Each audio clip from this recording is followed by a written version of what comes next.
नमस्कार दर्शकों, मैं ज्योतिषी रमन कुमार आपका स्वागत करता हूं। दर्शकों, आपके घर की सुख शांति किस ग्रह ने छीनी है, आज आपको इस वीडियो में बड़े अच्छे तरीके से पता चल जाएगा कि आपके घर में जो क्लेश रहता है उसके पीछे कारण क्या है।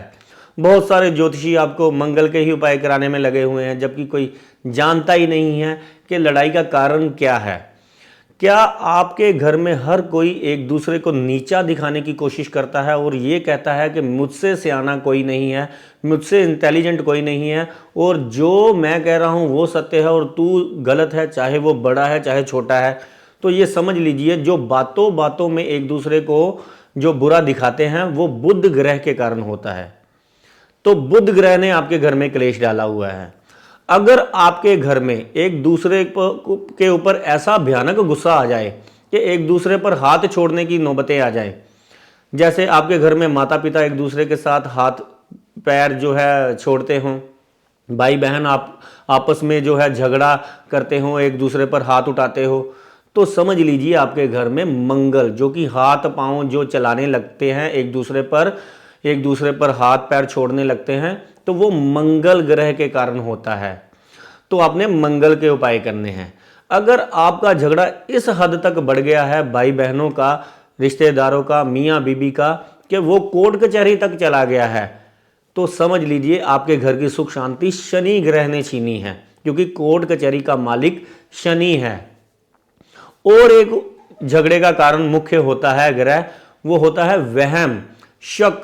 हर कोई एक दूसरे पर शक कर रहा है, जबकि बात कोई भी नहीं है। किसी ने, तीसरे बंदे ने आकर कोई बात कह दी, बिना वेरीफाई किए घर में लड़ाई फसाद डाल दिया, तो वो होता है राहु, वहम का कारक। जो बिना कानों का कच्चा होता है, वो राहु ग्रह उस घर की सुख शांति छीन लेता है।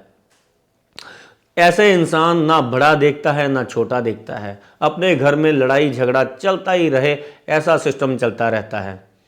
तो आपको पता चल गया कि आपके घर में झगड़े का कारण कौन सा ग्रह है, आपने उस ग्रह से रिलेटेड ज्यादा उपाय करने हैं। तब आपके घर में ऐसी सुख शांति आएगी, माता लक्ष्मी का वास होगा, सब मिलजुल के रहेंगे। क्योंकि इंसान पहले घर यानी कि बाहर से दुखी है, और घर में अगर दुखी हो तो उसके लिए तो नरक ही हो जाता है ये जिंदगी।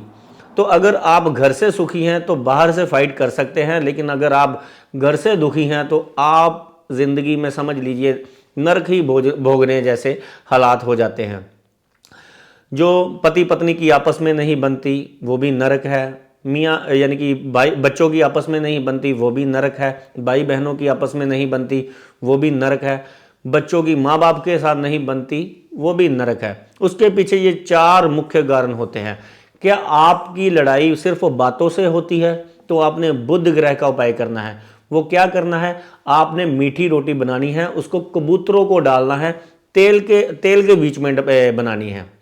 अगर आपके घर में बहुत ज्यादा कलेश रह रहा है, यानी कि हाथ पैर जो है एक दूसरे पर उठाते हो आप, लड़ाई झगड़ा जो है हाथ पांव का है, तो आपने मंगल ग्रह गुड़ वाली रोटी आपने बनानी है, उसको तेल में बनाकर बाहर उसको आपने आवारा कुत्तों को डालनी है, काले कौवे को डालनी है, काली गाय को डालनी है। अगर आपके बीच में तीसरा इंसान आकर वहम डाल देता है, लड़ाई, कई बार तो रिश्तेदार आते हैं, वो एक दूसरे की लड़ाई करवा देते हैं, और आप अपने घर में चले जाते हैं, वो आपस में पीछे से लड़ते रहते हैं। बाद में जब काफ़ी टाइम निकल जाता है तो समझ आती है इस रिश्तेदार ने हमारे बीच में लड़ाई डाली थी। वहम जो राहु ग्रह से होता है। तो आपने क्या करना है, आपने सबसे अंतिम अपने घर में जो रोटी बनानी है वो कुत्ते के लिए बनानी है। उसको तोड़कर आपने दूध में डालकर, जो रोटी है उसको दूध में चंद्रमा, और कुत्ता जो होता है ग्रह, उससे राहु ग्रह खुश होता है, शांत होता है, उसको चूरकर आपने जो है कुत्ते को डालनी है, जिससे कि आपकी कुंडली में ये जो राहु शनि केतु द्वारा जो आपकी कुंडली की घर की सुख शांति छीनी गई है, एक रोटी अगर आप बनाते हैं तो उससे ही आपके घर में सुख शांति आ जाएगी। पहले आपको पता होना चाहिए कि इस ग्रह से संबंधित हमें दुख है। कबूतरों को कोई भी रोटी आप चीनी डालकर आप बना सकते हैं। स्पेशल मंगल और शनि के लिए आपने तेल वाली रोटी, यानी कि रोटी के ऊपर तेल लगाना है, वो राहु के कारण है, तो उसको दूध में डिप कर कर आपने जो है उसको खिलानी है कुत्ते को। तो मात्र इतना छोटा सा उपाय आपके घर में सुख शांति लेकर आएगा। एक रोटी आपने ये चमत्कार कर सकती है और आपके घर में खुशियों की बरसात ला सकती है, माता लक्ष्मी की कृपा हो सकती है। कीजिए ये मात्र एक छोटा सा उपाय। धन्यवाद, नमस्कार।